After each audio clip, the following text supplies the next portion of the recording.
গাজায় অব্যাহত গণহত্যার মধ্যেই আরেকবার চরম ধাক্কা খেল ইসরায়েল। প্রতিরোধ যোদ্ধাদের পেতে রাখা বোমায় প্রাণ হারিয়েছে অন্তত ৫ ইসরায়েলি সেনা। এছাড়া ২ জনের অবস্থা আশঙ্কাজনক। দগ্ধ অবস্থায় উদ্ধার করা হয়েছে আরও অন্তত ১৪ জনকে। এই নিয়ে তোলপাড় শুরু হয়েছে দেশটির রাজনৈতিক অঙ্গনে। ইসরায়েলি সেনাবাহিনী জানিয়েছে, গাজার উত্তরের বেইত হানুন এলাকায় অভিযান চালাচ্ছিলেন সেনারা। অভিযানে নেৎজা ইহুদা ব্যাটালিয়নের সেনারা গাজা ডিভিশনের নর্দার্ন ব্রিগেডের অধীনে কাজ করছিলেন এবং ৬৪৬তম রিজার্ভ প্যারাট্রুপার ব্রিগেডের সঙ্গে যৌথভাবে অভিযানে অংশ নিচ্ছিলেন তারা।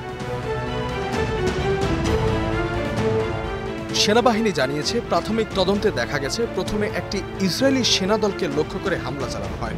এরপর যারা তাদের উদ্ধারে যায় তাদের উপরও হামলা হয়। এমনকি তৃতীয় যে ইউনিটটি আহতদের বের করে আনতে গিয়েছিল তারাও হামলার শিকার হয়। সেনারা ওই সময় বেইত হানুন এলাকায় পায়ে হেঁটে অভিযান চালাচ্ছিলেন বলে জানিয়েছে ইসরায়েল ডিফেন্স ফোর্স IDF। হামলার শিকার হওয়ার আগে ওই এলাকায় বিমান হামলা চালানো হয়েছিল। বিপুল সংখ্যক সেনার প্রাণহানি এবং আহত হওয়ার ঘটনায় উত্তপ্ত হয়ে উঠেছে ইসরায়েলের রাজনৈতিক অঙ্গন।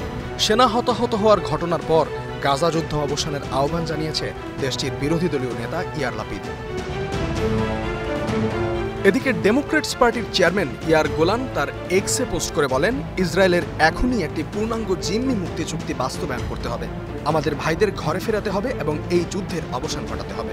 তবে উল্টো সুর দিয়েছেন চরম ডানপন্থী ইসরায়েলি অর্থমন্ত্রী বেজালেল স্মোট্রিচ।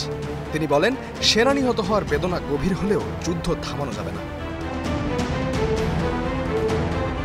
জাতীয় নিরাপত্তা মন্ত্রী ইতামার বেন গাভির প্রধানমন্ত্রীর প্রতি আহ্বান জানিয়ে বলেছেন, দোহায় হামাসের সঙ্গে যুদ্ধবিরতি আলোচনা দলকে ফিরিয়ে আনার জন্য। তার মতে, হামাস নির্মূল করতে তাদের না খাইয়ে মেরে ফেলতে হবে। এদিকে দোহায় আজ দ্বিতীয় দিনের মতন যুদ্ধবিরতি ও জিম্মি মুক্তি আলোচনা চলছে। এর মধ্যেই গাজার বিভিন্ন জায়গায় হামলায় অন্তত ২৭ জনের প্রাণ গেছে। এর আগে সোমবার ইসরায়েল হত্যা করে অন্তত ৬০ জনকে। ইস্তিয়াদুল মাহমুদ, স্টার নিউজ।